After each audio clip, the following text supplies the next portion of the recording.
Welcome to part 2, density notes. So this is the other side of our worksheet. Let us continue. So we're plugging in our given values into the triangle. So it's telling us the density of the ethanol. So this ethanol is a liquid. And so we need to put that here, because if we look, there's our densities, so that is going to go 0.789. And then, okay, it's asking what is the mass of the ethanol. This is a great example of how following the units is going to be important, because if you weren't paying attention to the fact that this is milliliters, then you might put this in the wrong spot in the triangle, and then you'll end up solving for this incorrectly. So make sure that we're paying attention to the units. So milliliters, so that's going to be volume. So then we need to put that here, and we're solving for our unknown, which it says, all right, what is mass? So, all right, when we have the numbers side by side in the density triangle, then that means that we're going to be multiplying. So if it's set up one on top of another, then that's a fraction, but it is not. They are side by side. So, and anytime that we do these, we complete these problems, I'll have calculators available for everyone. So I'm going to figure out a way to set those up in the classroom, but anytime that we're solving for density, we'll be utilizing calculators. So, all right, what happens is our milliliters will cancel out. And so then what we're going to be left with is, which is what we're solving for, mass, that's in grams. And so we're going to have 157.8. Okay, so now this is a two-part question that we have, because we have a rectangular block. So it's not a cube, but we can get centimeter measurements from it. And so we're going to look at, all right, we have a centimeter measurement, centimeter. So this is the length, the width, and the height. And because we're multiplying, the good news is it doesn't matter which order we're putting them, we're entering them into the calculator for the calculation, just so, because our end goal here is to try to get our centimeters cubed for the volume, and then we can plug it into the triangle. So I'm going to make sure I have enough room to write. I try to make the triangles a little bigger, and they don't have to be absolutely perfect like this one. So let's go ahead and look at, all right, we got 8.4 times, and you could use X's to denote multiplication. I just like to try to make sure that it's very obvious what operation we're performing. And so I'm utilizing the dot to show the multiplication, because I don't want anyone to confuse the X with like a variable to show like multiplication. So I could have a little like X here, but again, I want to make sure that everybody knows what we're doing. So either way would work though. So 4.6 centimeters. So then, okay, we're multiplying centimeters times centimeters times centimeters. So that means then our answer is going to be in centimeters cubed. And so we're going to get a decimal for this. It's going to be 212.52.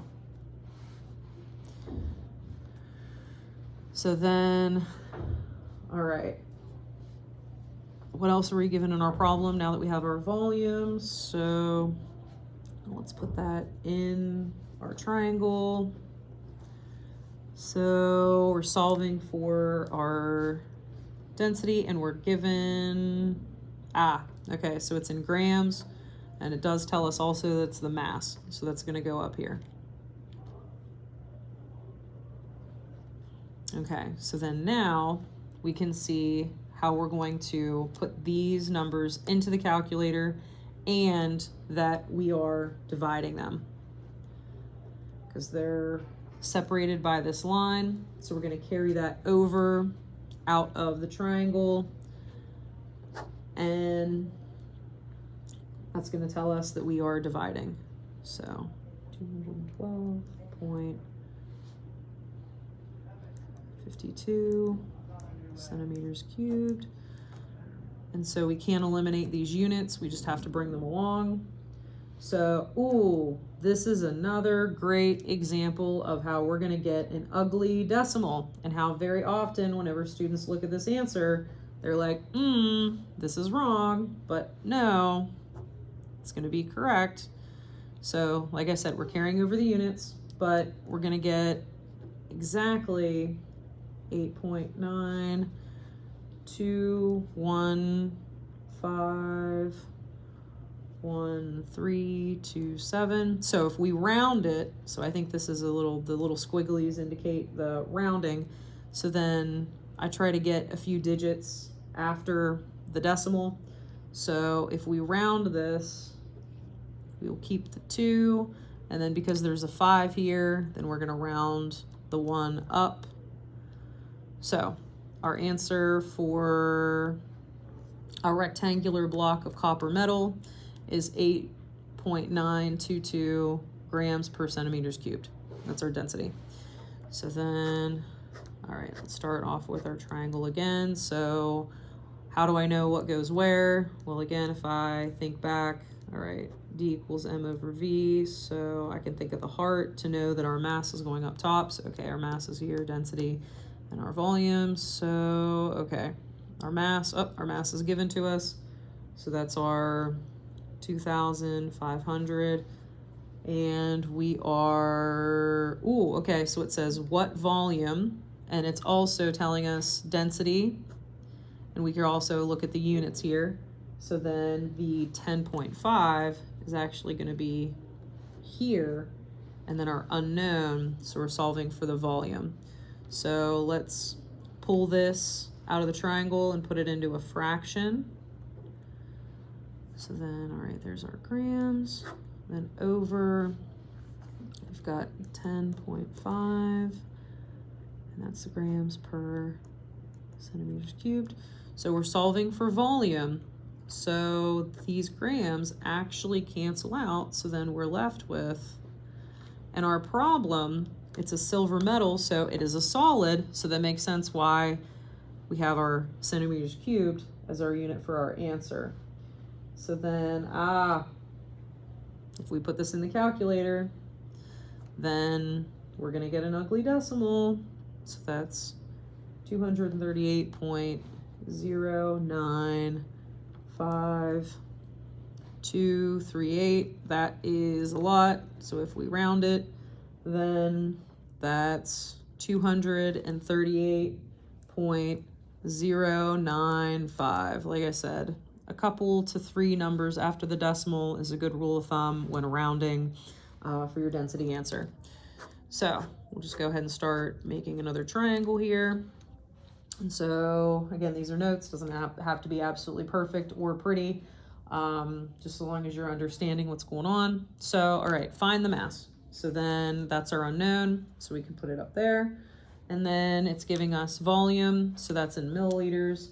So that's here, so 250. And so then we are given the density of the benzene,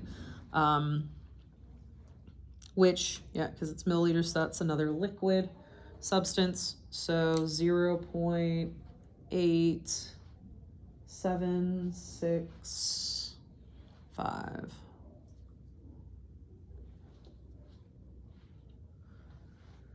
All right, so these are side by side in the triangle. So it's not over top of each other. So then we're going to be multiplying these.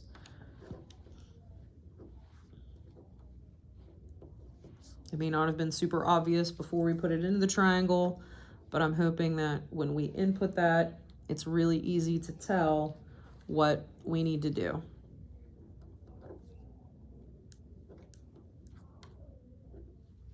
Okay, so we're gonna get a decimal with this one once we plug it into the calculator, and okay, our milliliters cancel, so then we are left with grams. So with our next one, we have a block. So then we have our 3 centimeter measurements once again, and it looks like we're given mass. So we are asked to calculate and solve for the density of lead. So, okay. Okay, so we're gonna solve for density. Okay. We have our,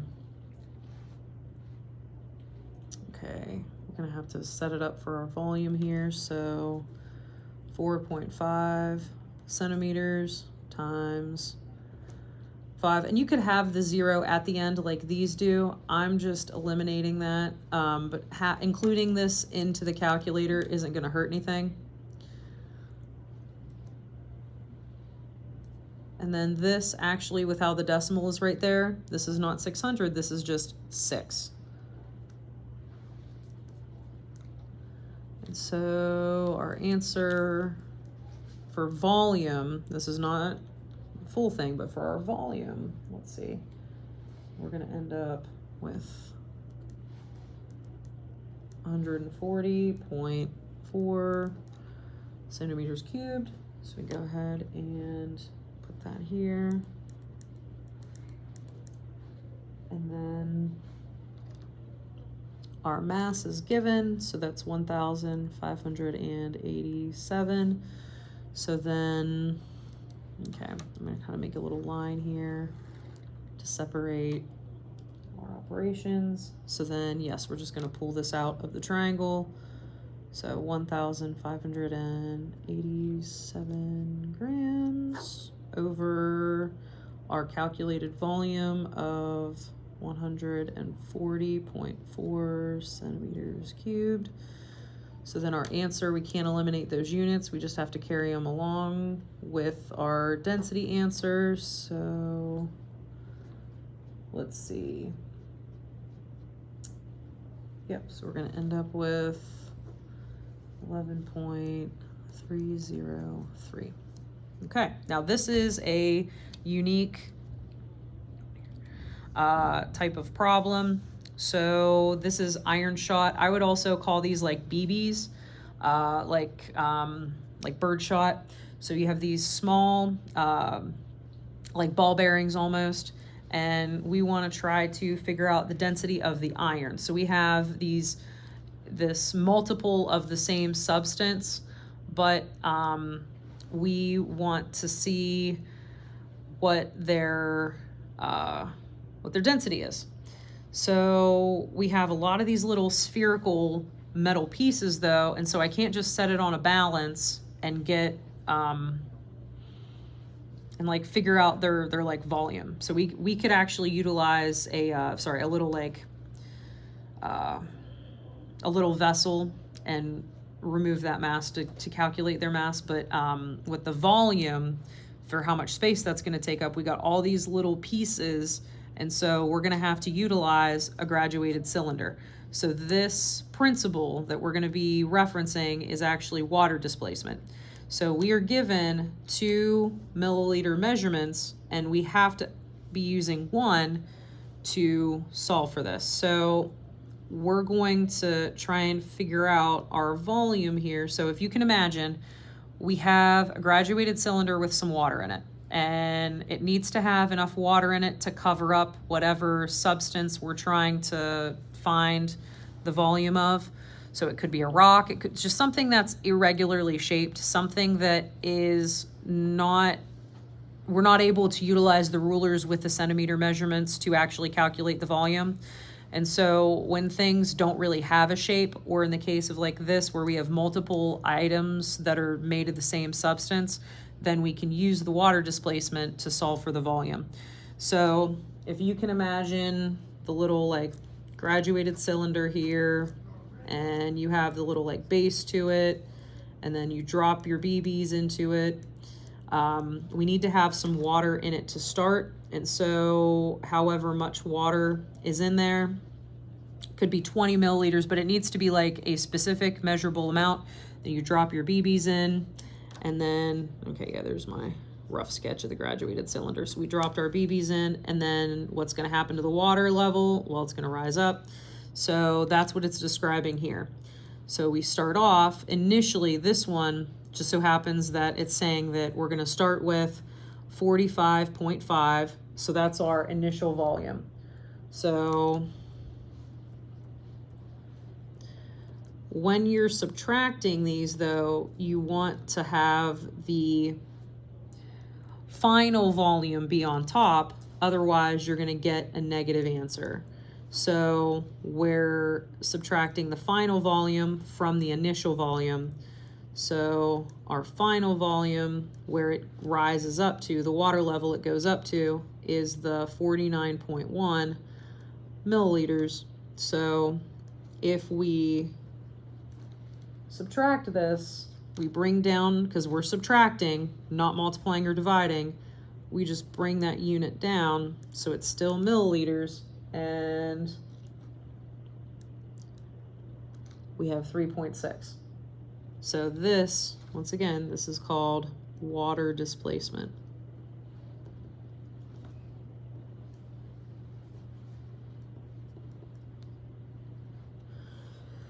So now we can put our information into the triangle. So we are solving for density. We've figured out our volume of the 3.6, and the iron has the mass of the 28.5. So if I pull this out of the triangle,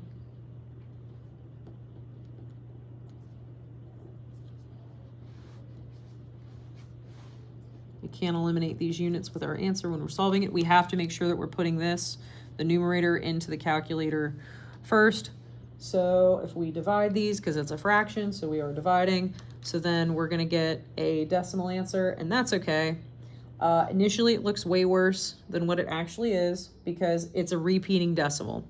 So what'll tend to happen whenever you put this into the calculator, you're going to see 666666666, and then at the very end, it'll say 7 because it rounds it at the very end.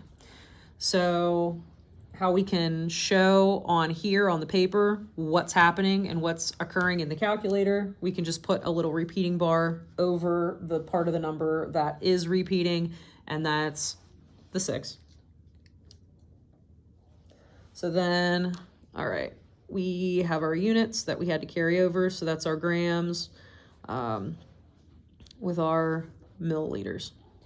So I'm hoping that this makes a bit of sense.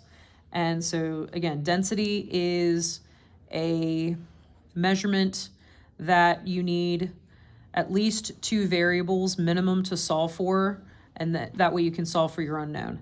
So sometimes it's a 2-step problem like these. Other times you're able to just put the information into our triangle. So pay attention to the units, and